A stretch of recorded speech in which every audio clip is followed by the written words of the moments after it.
Hello everybody, my name's Kia Morton and I'd like to talk to you about my research proposal. The topic is on district education professional development interventions and services. This study has originated from my personal interest and professional interest in working with both adults and students learning. In my role as a manager of the District School Support and Intervention team, professional learning is being used as a driver of improvement, innovation and transformation within schools, teams and individuals. The challenge has been how to structure and embed effective professional learning processes, and this has been addressed through a model that uses collaborative cycles of inquiry.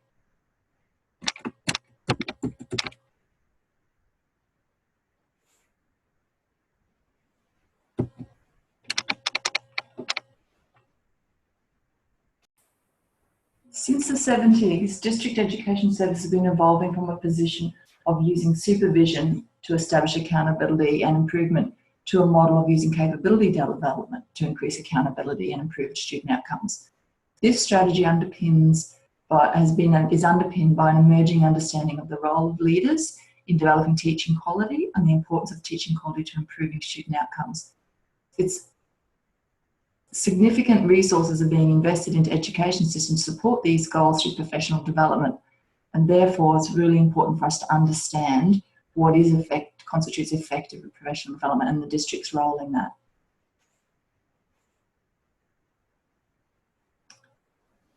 As the manager of school support and intervention, I have three major responsibilities, and they are to develop a team of coaches with technical expertise to design and deliver curriculum through pedagogy that will address the needs of the full range of student diversity. This includes Indigenous education, Indigenous students with English as an additional language, diverse range of students from different cultures, students with disabilities, and students with gifted education. The goals of this service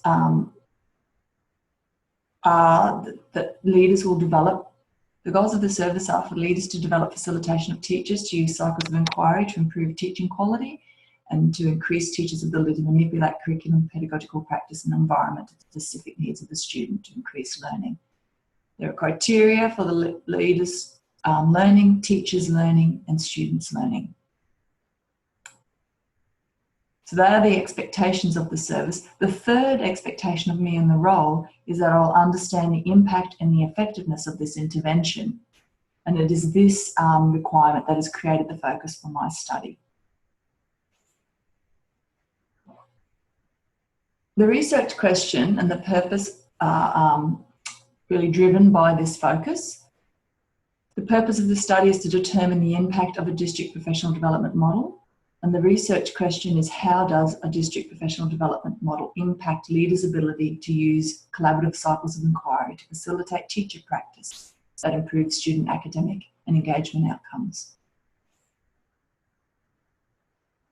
The significance of this study is related to looking just beyond outcomes and also beyond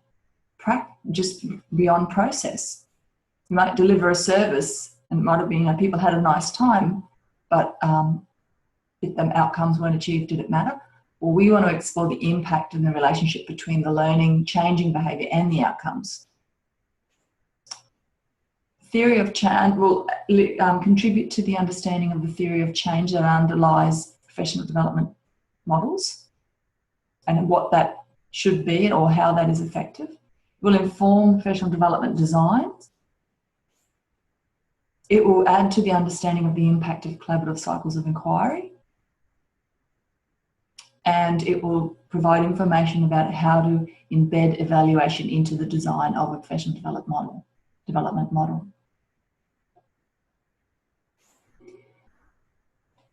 The literature suggests that the design of district professional development models that go beyond knowledge development to change behaviour that results in improved student outcomes is in its infancy. More recent studies by Honig and Gallucci in the last decade have described the activities of district professional development models rather than investigating their impact. These and other researchers have suggested that to determine the impact of district professional development, there needs to be a clear purpose of the intervention, a model theory of change that is focused on the links to the student improvement, and specific goals. The theoretical framework has been influenced by my constructivist epistemology.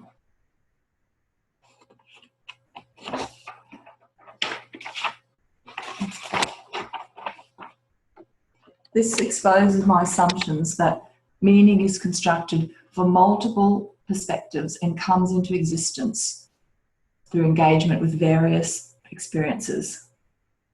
Sociocultural learning theory provides a lens that aligns with this paradigm, and it provides concepts that will enable the complexity of change to be understood.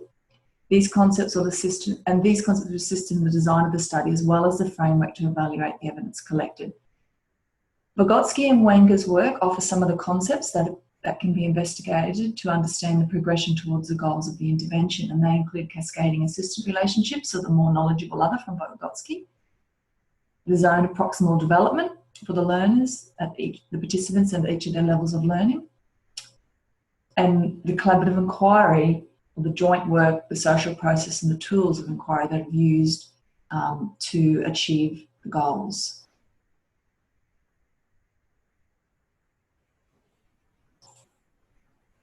The methodology I've chosen is a comparative case study, and this really has been influenced by epistemology and my belief that meaning is constructed and constructed by multiple perspectives.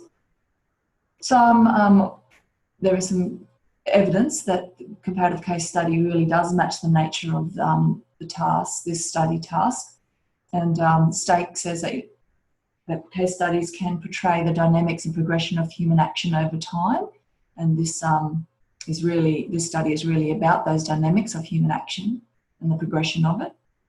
It matches the nature of the research question. Yin talks about how research questions are more explanatory and likely to use case study as preferred research strategy because such questions deal with operational links needing to be traced over time. And in this model, there are a number of links in the learning. And the case study design investigates a contemporary phenomenon in depth within real life contexts and is particularly suited to phenomena that is complex. Learning, we know, is complex, and this model happens in real life context of teachers' work and school and leaders' work in schools.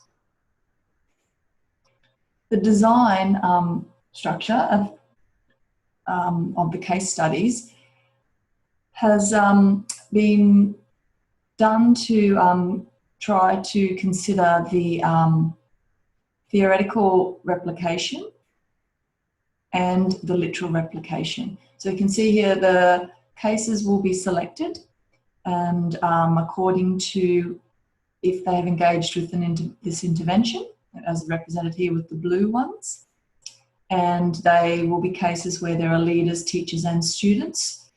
They are each the units of measures that are embedded in each of the case studies. The case studies will be paired with a case that is not engaged in the intervention but has a similar context so that we can eliminate or consider rival theories. Pairs of case studies will be done simultaneously, and then there will be pairs of case studies done sequentially, and this is to create a literal replication, see if we get the same outcomes and results across the pairs. At this point, there may or may not be further pairs investigated depending on time and resources. Data collection, there will be multiple sources using intervention logs, participant surveys, focus group interviews, and student data, pre and post data. The data analysis will be coding these artifacts and documents and information according to the theory's model of change, and we'll be looking at that coding again through pattern matching, triangulation and explanation building. The theory's model of change is represented here, that there is a belief that people become engaged, their knowledge and understanding develops, and then their behaviour and practices emerge, and that will result in student change and student outcomes. There is, in this theory of model of change, the development of leaders is initiated in the beginning, and developing their ability to work with middle leaders and their ability to then work with teachers. Timelines, confirmation, looking at confirmation for early 2017, permissions in April 2017, data collection finalised by February 2018, and the report preparation by December 2018. Logistics and resources considerations, finding suitable cases and pairs, time off work to conduct data collection, development of the database to record and collate information collected, and the number of case pairs that can be investigated will depend on time and the procedures to do that. Well, thank you for listening to my presentation, and I'd be keen to have any feedback or comments from yourselves.